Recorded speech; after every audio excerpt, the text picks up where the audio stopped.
As a survivor of narcissistic abuse, you may develop weird manners that won't make any sense to you or to others. For example, you may feel unsafe in your own home and obsessively check locks. You may do it again and again and again, not knowing how to stop it. Or you may want to be alone, on your own all the time, like drink alone, be alone, sleep alone, do all things alone. You may also become really anxious about your looks. Why is that? Because of the constant criticism received by the narcissist. All these alterations might make you feel really unsure of yourself. You may feel like something is wrong with you or you're broken, which is why in today's episode, I'll help you understand what is going on and why you behave in all these weird ways. Let's watch a small video clip together that demonstrates some of these weird behaviors you may display.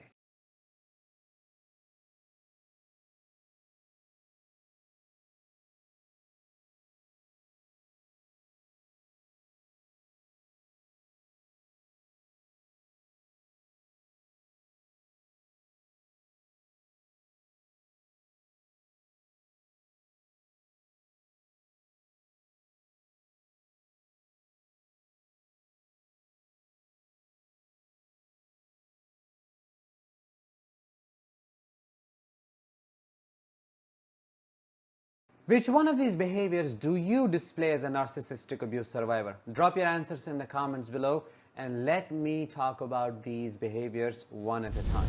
Behavior number 1, feeling really anxious about your looks and constantly trying to look better.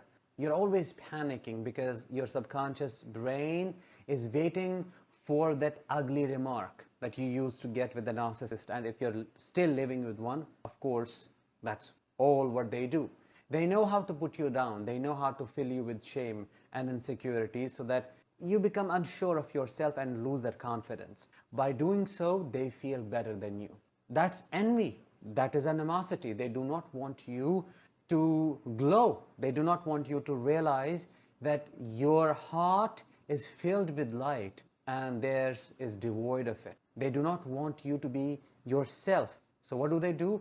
They nitpick and they constantly point out flaws that do not exist. Something is wrong with your hair one day, the next day your face is too fat, it goes on and on. Their constant criticism dims your spark and the day comes when you don't even want to look at yourself, or you obsessively check how you look. You worry a lot. Their criticism could be one of the possible causes behind body dysmorphia. What is body dysmorphia?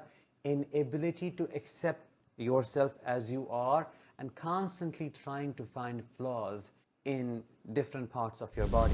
Behavior number 2, over-explaining things a lot. Because back then, in that narcissistic relationship with those narcissistic parents, you were made to feel as if you are a stupid person, or you don't know what you're talking about, or your words do not make sense. So you try to approach the same problem in 100 ways to get to the point, to tell them what you are saying. Because they always made it seem like you are too hard to understand, or they do not know what you're talking about. The impact, the psychological impact of gaslighting is over-explaining. You then tend to make it simple for the other person so that they do not make a mistake in reading your intentions. But at what cost? At the cost of your sanity. I used to be an over-explainer, and I'm telling you, it takes so many efforts to just talk about what's actually going on, because you always fear the other person will misjudge me any moment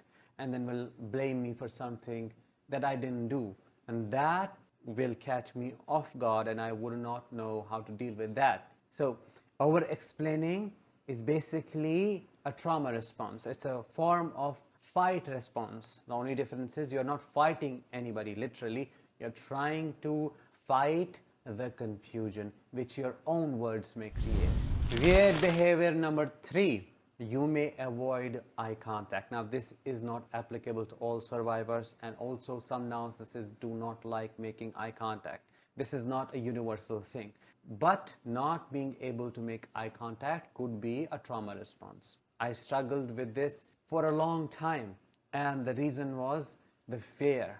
Looking somebody into their eyes always meant inviting threat, inviting a fight, and they might attack you. That eye contact meant nothing but confrontation to me. So I avoided it at all costs. This is why you may be doing it, not making eye contact because you're afraid of how it will be perceived, and they will blame you for causing a fight, or they will suppress you for disrespecting them. Not being able to make eye contact could be also a sign of internalized shame. You feel unsure of yourself. You feel a lot of guilt. You have been burdened with a sense of obligation. You feel like you have to do more, you have to give more, you have to offer more, or it's your fault, which is why you just go down and you basically drown in that shame. Now, the opposite of it. Some survivors may make direct, intense eye contact, especially those whose dominant survival response is fight response. Those who do not want to give into the narcissist's demands, those who want to stay firm in their resolve and who want to take a stand. They may just look at you into your eyes and kind of tell you, I am not falling for it and don't mess with me. Behavior number 4, not being able to handle crowds, having an intense yet unexplained fear of closed spaces, agoraphobia. Why? Because you're already overwhelmed with all of the stress that you're storing in your body. The thought of going out there, dealing with a lot of people, talking, it's overwhelming. You do not have that kind of energy, especially if you are in the early stages of your healing journey. So just doing all of that is a source of panic, anxiety, and trauma for you. And it's paralyzing. Just a thought can paralyze you for days, and you may cancel all the plans. Your friends may think you're weird, you're crazy. Like, they may not understand it. The truth is, you are a trauma survivor, and this is your trauma response. Now, at this point, what I am about to say will make more sense to you. Nothing is wrong with any of these weird behaviors. They're not weird at all. They are biologically correct responses we call trauma responses. Anybody in your place would have behaved the same way. These are alterations that are basically adaptations. So you have to accept them. People ask me, okay, now what? What do I do with this? You have told me I have these things, I resonate, but what do I do? The answer is not simple. What can I tell you? You need to do intense trauma work. You need to go to the origin, feel those emotions like lack of control, whatever is in store. And that needs a proper framework, which I cannot explain in a few lines. But I have explained all of that in one of my signature and life-transforming programs called HANA. Heal After Narcissistic Abuse in 5 Practical Steps. In this course, in this program, I explain how narcissistic abuse traumatizes you and how that trauma is a multifaceted problem. Then I give you a salutogenic approach, a very soul-oriented, resourceful approach to take when trying to heal, and then I give you all the 5 steps with the resources to basically move on and become your authentic self. If you want instant access, click the I button above or the link in the description right now and start healing. Behavior number 5, you may feel unsafe in your own home. You may constantly check your windows, your doors. You may make sure everything is locked. You may basically show OCD type of behavior. Now, if you were to understand this in isolation, you may think you have obsessive compulsive disorder. Not necessarily. You constantly checking those locks displays absolute lack of safety. Back then, you had no control whatsoever in that narcissistic environment. There was so much unpredictability. The sky was always falling and the chaos was daunting, all-consuming. So that's the environment you have come out of. Your trauma response is trying to maintain control, and brain becomes obsessed with it. You're trying to make sure you're safe, but then your brain tells you, what if, what if, what if? That is the anxiety. That's what trauma does to our brain. That is functional brain damage caused by a narcissistic abuse trauma. I talk about all of this in the HANA program that I shared with you a couple of minutes earlier. Here is a little experience of having OCD-like thing that I struggled with. Back when I was, I think, in 7th or 8th standard, I had a habit of knocking on the doors a couple of times, or otherwise something bad would happen. That's what my brain would tell me. doing something a certain way, having things organized a certain way, or else my mother is going to die. In fact, that was my primary fear. I would call her 5 to 6 times before leaving for school and jumping into that school bus. I would just take her name again and again, and my brain expected her to respond, let's say 4 times, and then it would tell me if she doesn't respond 4 times at least, that means something bad is going to happen to her. This is how obsessive you become because of lack of control and total lack of safety. You're not crazy, you are just a trauma survivor. And let me tell you, after doing a lot of trauma work, I don't have any of it anymore. No OCD, no obsessions, no compulsions whatsoever. Behavior number 6 and the last one. You want to be alone, sleep alone, travel alone, eat alone, do everything alone. At the same time, you crave connection.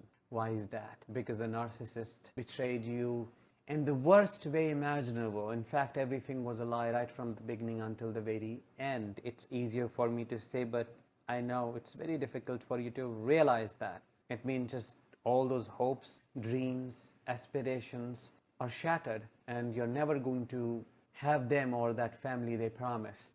That's how difficult it is, and that's why I say it's one of the worst form of betrayal known to mankind. Why do you want to be alone?